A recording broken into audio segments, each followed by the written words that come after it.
अस्सलाम वालेकुम dear students, I hope you all are fine. I am your chemistry instructor professor Shahbaz. Dear students, आज के इस lecture में हम अल्कीन की रिएक्टिविटी को डिस्कस करेंगे और इस चीज़ को समझने के लिए हम कुछ रिएक्शंस पे डिस्कस करेंगे। So let's move toward light board. जी डियर स्टूडेंट्स, तो शुरू करते हैं आज का लेक्चर रिएक्टिविटी ऑफ अल्कीन। इससे पहले हम अल्कीन की प्रिपरेटिव मेथड्स और फिजिकल करैक्टर्स के बारे में बात कर चुके हैं। तो स्टूडेंट्स, सबसे पहले अगर रिएक्टिविटी ऑफ अल्कीन को डिस्कस करना है तो हमें अल्कीन का एक जनरल सा स्ट्रक्चर डिस्कस करना पड़ेगा। डियर स्टूडेंट्स, ये डायग्राम आप सबने देखी हुई है पहले कि carbon between carbon there is a sigma bond, लेकिन आपको पता है कि अल्कीन के अंदर जो कार्बन है वो sp2 हाइब्रिडाइज्ड है, मतलब कि एक p ऑर्बिटल अनहाइब्रिडाइज्ड है और जो अनहाइब्रिडाइज्ड p ऑर्बिटल्स हैं स्टूडेंट्स, उनमें मौजूद इलेक्ट्रॉन्स आपस में बॉन्ड बनाने के लिए साइडवाइज ओवरलैपिंग करते हैं और इस साइडवाइज ओवरलैपिंग का नाम ही पाई बॉन्ड था। सो ये तो सिग्मा बॉन्ड है और ये पाई बॉन्ड है। तो students, we all know that कि जो साइडवाइज अप्रोच है, इस साइडवाइज अप्रोच की वजह से पाई बॉन्ड बनेगा जो कि न्यूक्लियस की जो ज्वाइनिंग लाइन है उससे अबव है या बिलो है, यानी कि न्यूक्लियस का जो कंट्रोल है वो पाई बॉन्ड्स के ऊपर यानी पाई बॉन्ड के इलेक्ट्रॉन्स के ऊपर नहीं होता। यही वजह है कि पाई बॉन्ड जो है उसमें इलेक्ट्रॉनिक डेंसिटी वो डिफ्यूज रहती है, डिफ्यूज इलेक्ट्रॉनिक डेंसिटी रहती है। इसका मतलब यह है कि जब इलेक्ट्रॉन्स फैले रहेंगे, इलेक्ट्रॉन्स जब फैले रहेंगे तो वो इन्विटेशन देंगे। किसको इन्विटेशन देंगे? अ species specifically which carry positive charge called electrophiles. Electrophiles जब इन इलेक्ट्रॉन्स की तरफ अट्रैक्ट होंगे, कौन से इलेक्ट्रॉन्स की तरफ? पाई इलेक्ट्रॉन्स की तरफ। उनसे फिर आगे रिएक्शन स्टार्ट होगा। अभी तक इतना समझ आया कि अल्कीन के अंदर एक ऐसी चीज़ है जो कि केमिकल स्पीशीज़ को अपनी तरफ क्या कर सकती है? अट्रैक्ट कर सकती है। अल्केन में सारे सिग्मा बॉन्ड थे, कोई भी ऐसी चीज़ नहीं थी जो केमिकल स्पीशीज़ को अपनी तरफ क्या करे? अट्रैक्ट करे। स्टूडेंट्स, एक बात तो समझ आ गई कि अल्कीन्स के अंदर पाई इलेक्ट्रॉनिक डेंसिटी यानी डिफ्यूज इलेक्ट्रॉनिक डेंसिटी होने की वजह से they are reactive,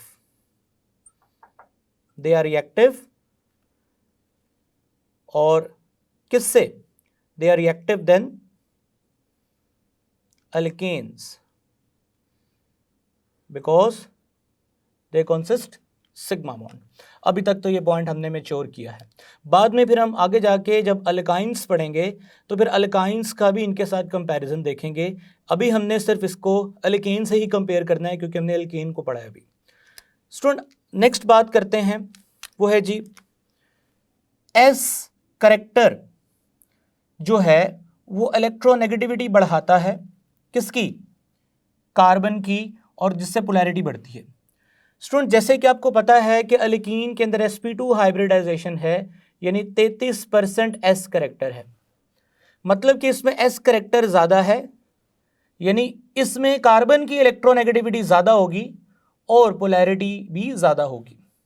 अब मैं इसको थोड़ा एक्सप्लेन करता हूँ। हालांकि ये बात मैंने आपको लास्ट लेक्चर में भी बताई है, लेकिन ये इस टाइम पे मैं इसलिए एक्सप्लेन कर रहा हूँ क्योंकि आगे रिएक्शंस आ रहे हैं तो आपके दिमाग में ये कॉन्सेप्ट होना चाहिए।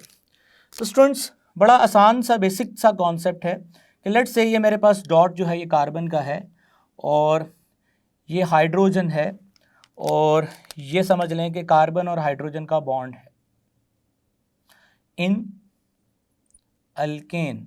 जैसे कि मैंने आपको बताया sp3 हाइब्रिडाइज्ड है, और स्टूडेंट इसमें जो s है वो 25% है, और कार्बन की जो इलेक्ट्रोनेगेटिविटी है यानी इलेक्ट्रॉन पुल करने की एबिलिटी है, अपनी तरफ इलेक्ट्रॉन पुल करने की जो कार्बन की एबिलिटी है वो इस केस में 2.5 है, ऑलमोस्ट होती 2.48 है, लेकिन हम 2.5 लिख देते हैं। अब हम बात करने वाले स्टूडेंट्स अल्कीन की, जिसकी शेप हाइब्रिड ऑर्बिटल की थोड़ी छोटी होगी क्योंकि sp2 हाइब्रिडाइजेशन है और यहाँ पे अगेन हाइड्रोजन है और ये इसमें मौजूद इलेक्ट्रॉन्स हैं। स्टूडेंट ये जो स्ट्रक्चर है ये अल्कीन का स्ट्रक्चर है। So now this is sp2 hybridised और इसमें जो s करेक्टर है स्टूडेंट्स वो 33% है, 33.3% है, यानी s करेक्टर पहले से ज़्यादा है, यानी गुलाई वाली शक्ल ज़्यादा है, इसलिए लेंथ छोटी हो गई क्योंकि p कम हो गया। पहले 3 हिस्से p था, 2 हिस्से p है, p के कम होने से शेप छोटी हो गई है। अब यहाँ पे स्टूडेंट्स कार्बन ज़्यादा इजीली इलेक्ट्रॉन्स को अपनी तरफ अट्रैक्ट कर सकता है क्योंकि बॉन्ड की लेंथ छोटी है। सो यहाँ पे हमने कैलकुलेट किया तो कार्बन की जो इलेक्ट्रोनेगेटिविटी थी वो 2.66 थी, यानी कार्बन की इलेक्ट्रोनेगेटिविटी पहले से बढ़ गई। So we can say that this carbons carry slightly partial negative charge and this hydrogen carry slightly partial positive charge. Similarly इसी तरह से हम आखिर में बात करेंगे sp hybridized orbital which are found in alkyne specifically. So अगर हम अल्काइन की बात करें जिनमें sp हाइब्रिडाइजेशन होती है और उनमें जो s करेक्टर है स्टूडेंट्स वो कितने परसेंट होता है, 50%, यानी मजीद कार्बन जो है वो इलेक्ट्रॉन्स को अपनी तरफ क्या कर सकता है, ड्रैग, और अपने ऊपर पार्शियल नेगेटिव और यहाँ पे पार्शियल पॉजिटिव चार्ज लेके आ सकता है। सो इस केस में हमने कार्बन को नोटिस किया उसकी 2.99 इलेक्ट्रोनेगेटिविटी है। सो इसका मतलब s करेक्टर के बढ़ने से बॉन्ड लेंथ छोटी होती है जिससे कार्बन एफिशिएंट होता है इलेक्ट्रॉन्स को अपनी तरफ खींचने के लिए और पोलैरिटी में इजाफा होता है। सो ये भी आपने बात याद रखनी है कि अल्कीन्स जो हैं वो स्लाइटली पोलर बॉन्ड रखती हैं। रिलेटिव स्टेबिलिटी ऑफ अल्कीन की बात करते हैं स्टूडेंट्स, ये बात पहले भी हो चुकी है कि अल्कीन्स की अगर रिलेटिव स्टेबिलिटी की बात करें तो मैं यहाँ पे आपके सामने कुछ अल्कीन्स बनाऊंगा like RCH double bond CH2. Now this is mono substituted. Why they are mono substituted? क्योंकि इसमें एक यानी कि कार्बन हाइड्रोजन यानी एक ही ग्रुप है, ठीक है ना। यानी अगर आप इसका स्ट्रक्चर बनाएं, इस कार्बन के तरफ में हाइड्रोजन आएंगे, इधर एक हाइड्रोजन लेकिन ब्रांच एक तरफ ही आएगी, यानी मोनो सब्स्टिट्यूटेड है। इसी तरह स्टूडेंट्स अगर मैं मज़ीद बात करता हूं carbon hydrogen R double bond carbon hydrogen R, ये स्टूडेंट्स डाई सब्स्टिट्यूटेड है, सब्स्टिट्यूटेड, और ये जो डाई सब्स्टिट्यूटेड है स्टूडेंट्स ये सिस फॉर्म है, ठीक है। इसी तरह मैं एक और यहाँ पे बनाता हूँ जी, अगेन स्टूडेंट्स ये जो है ना ट्रांस फॉर्म है और ये भी डाई सब्स्टिट्यूटेड है, डाई सब्स्टिट्यूटेड। इसी तरह स्टूडेंट्स मैं एक और स्ट्रक्चर बनाने वाला हूँ यहाँ पे RCR double bond RH. Now this is tri substituted. इस तरह आगे मूव करते हैं students, carbon double bond carbon R R R R, तो ये टेट्रा सब्स्टिट्यूटेड हैं। अब ना हमें यहाँ पे कुछ चीज़ें समझनी है स्टूडेंट, ये चूंकि पाई बॉन्ड आपके सामने है, जो भी इलेक्ट्रोफाइल आएगा पाई बॉन्ड के इलेक्ट्रॉन्स को अपनी तरफ खींच लेगा। सो यानी यहाँ पे जो भी इलेक्ट्रोफाइल आएगा यूँ समझें कि ये पाई बॉन्ड डिफ्यूज़ हैं, ये रेडी हैं लीव करने के लिए, और ये पाई बॉन्ड के जो इलेक्ट्रॉन्स हैं ये ड्रैग होंगे किसकी तरफ, इलेक्ट्रोफाइल्स। तो समझ लीजिएगा कि ये जो पाई बॉन्ड्स हैं ये इलेक्ट्रॉन्स इस स्ट्रक्चर से दूर जाने वाले हैं। सो इन कार्बन्स को ज़रूरत रहेगी किसकी? इलेक्ट्रॉन्स की।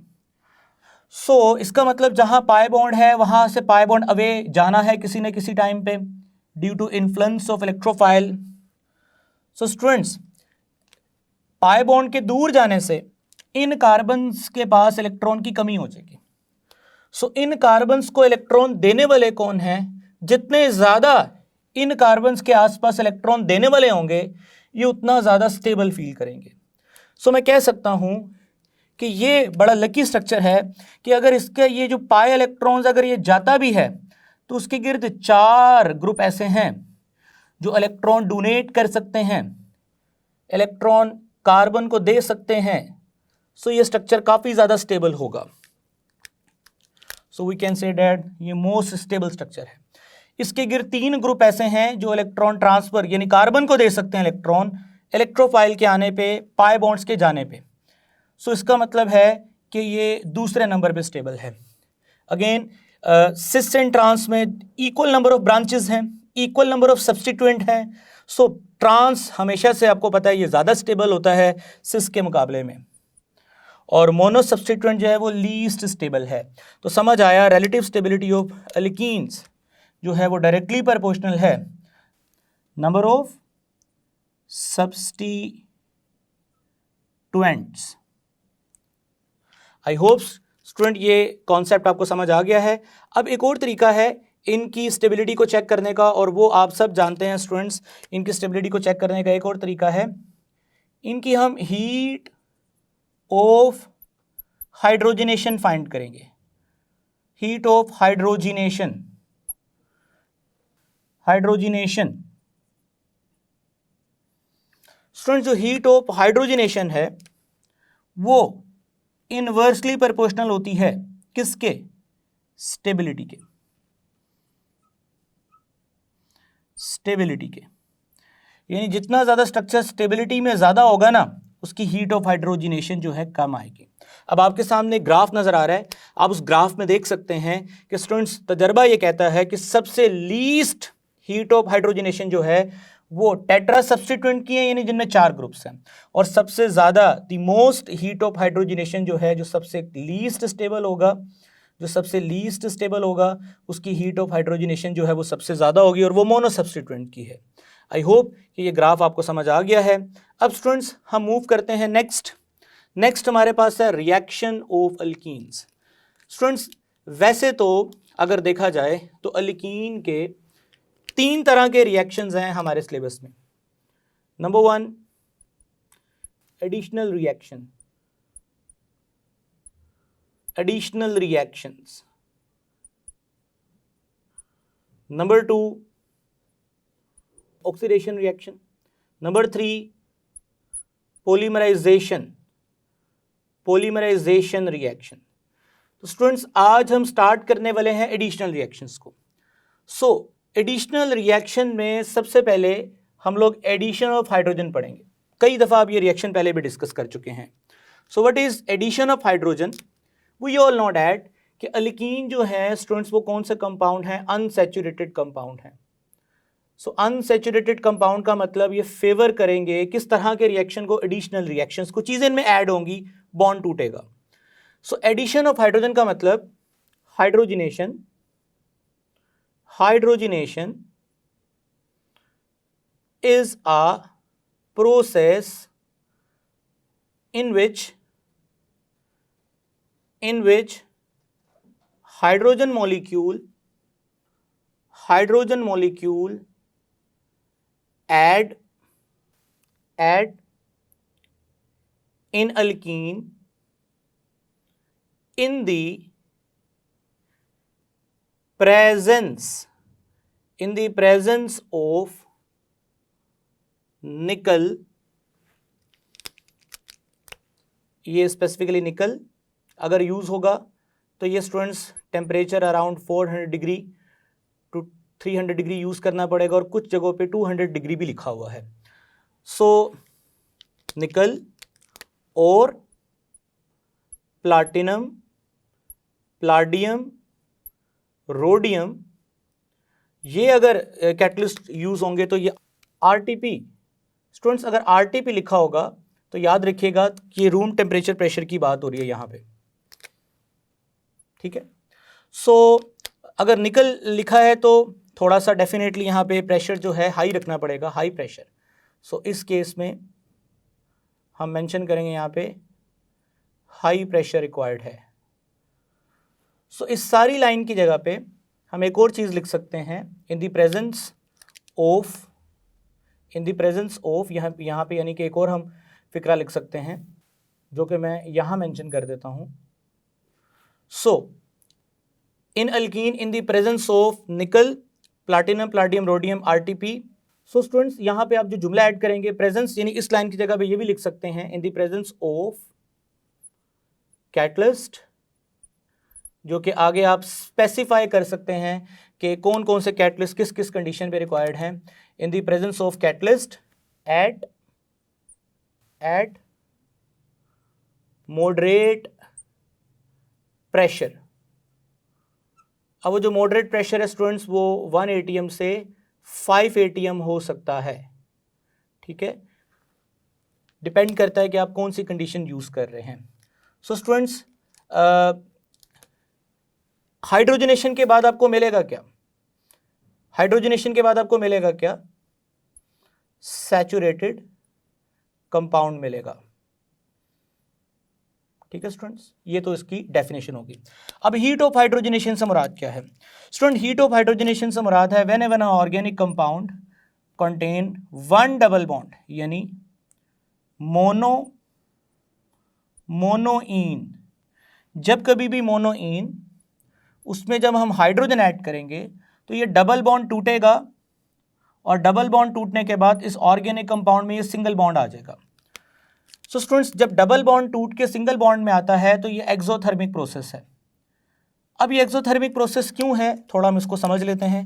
स्टूडेंट्स एक्सोथर्मिक प्रोसेस इसलिए है क्योंकि आप जानते हैं कि कार्बन, डबल बॉन्ड कार्बन, ये बॉन्ड टूट के कार्बन, सिंगल बॉन्ड कार्बन, और जो बॉन्ड डबल था वो कन्वर्ट होगा हाइड्रोजन के साथ, इस तरह से बॉन्ड बनेगा। स्टूडेंट्स ये पाई बॉन्ड है और पाई बॉन्ड जो है वो अल्टीमेटली किस में कन्वर्ट होगा स्टूडेंट? सिग्मा बॉन्ड में, यानी वीक बॉन्ड जो है वो स्ट्रॉन्ग बॉन्ड में चेंज हो रहा है, अनस्टेबल चीज स्टेबल चीज में जा रही है। तो ऐसे केस में स्टूडेंट्स हमेशा एनर्जी क्या होती है? रिलीज होती है। सो स्टूडेंट्स जब कभी एक बॉन्ड टूटेगा सो उसके अगेंस्ट जो एनर्जी रिलीज होगी, याद रखिएगा स्टूडेंट्स वो जो एनर्जी रिलीज होगी वो मैं यहाँ मेंशन कर रहा हूँ, वो एनर्जी रहेगी 120 किलो जाउल पर मोल। पर मोल का मतलब कि 6.02 मल्टीप्लाई 10 की पावर 23 बॉन्ड्स टूटेंगे और उससे जो एनर्जी रिलीज होगी वो 120 किलो जाउल पर मोल है। ये आपने याद रखना है, एक बॉन्ड की बात नहीं हो रही, एक मोल, वन मोल ऑर्गेनिक कंपाउंड जो मोनोइन है उसमें जाहिर सी बात है एक मॉलिक्यूल में एक डबल बॉन्ड है, 10 मॉलिक्यूल में 10 डबल बॉन्ड है। 6.02 मल्टीप्लाई 10 की पावर 23 मॉलिक्यूल्स में 6.02 मल्टीप्लाई 10 की पावर 23 बॉन्ड्स होंगे। उन सबको तोड़ने के लिए जो हाइड्रोजन ऐड होगी और उसके बाद जो एनर्जी रिलीज होगी वो कितनी होगी students? 120 kilojoule per mole.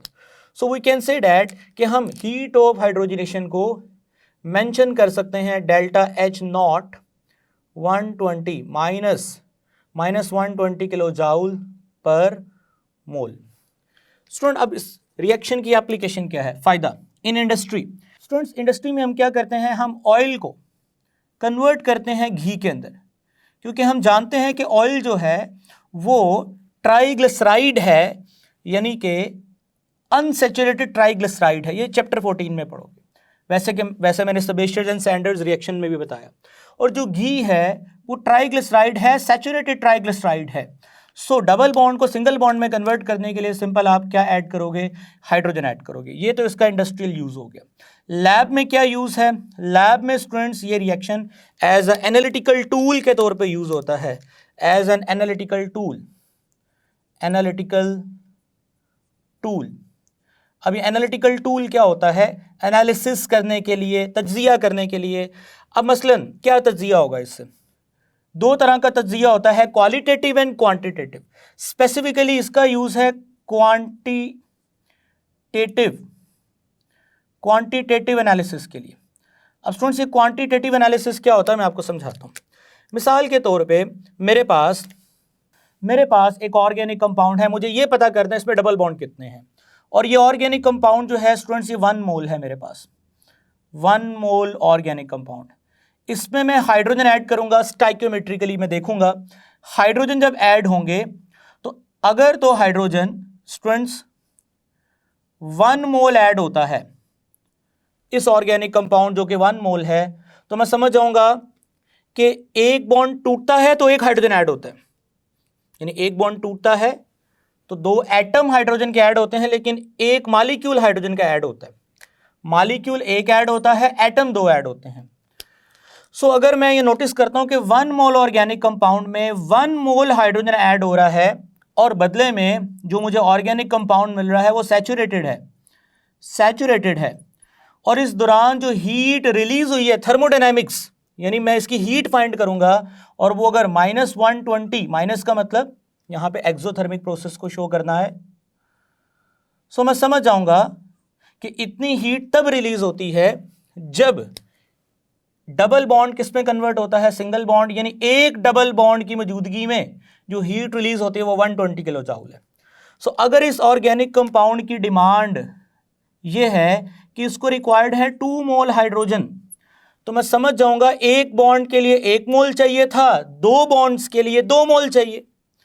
सो इस केस में स्टूडेंट्स जो एनर्जी रिलीज होगी वो 240 किलो जूल पर मोल एनर्जी रिलीज होगी, यहां पे 120 किलो जूल पर मोल और यहां पे 240 किलो जूल पर मोल। मैं समझ जाऊंगा कि ये डाईईन है, डाईईन का मतलब इसमें 2 डबल बॉन्ड है।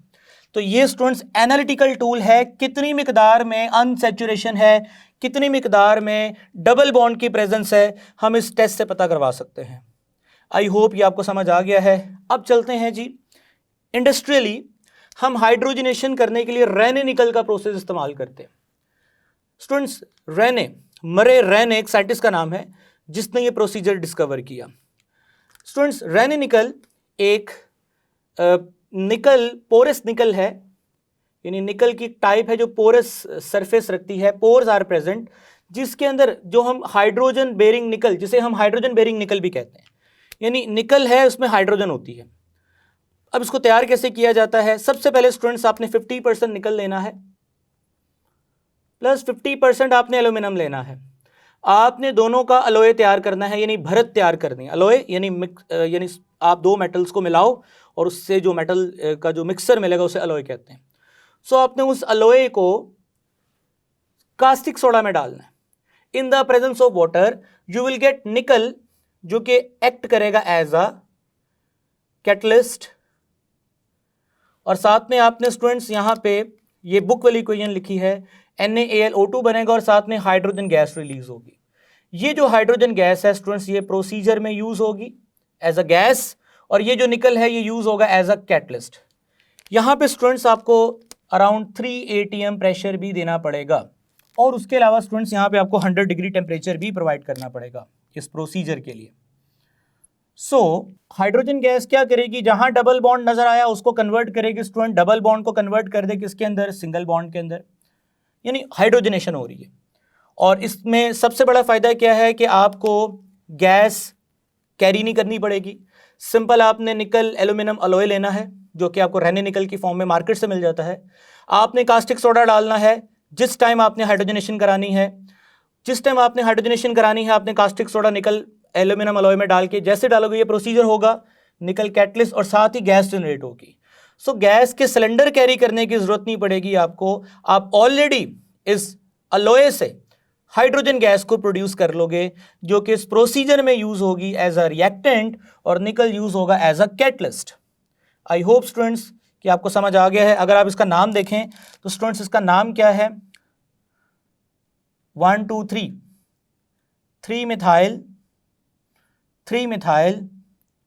1 butene. So students 3 methyl 1 butene जो है वो कन्वर्ट हो गया है 2 मिथाइल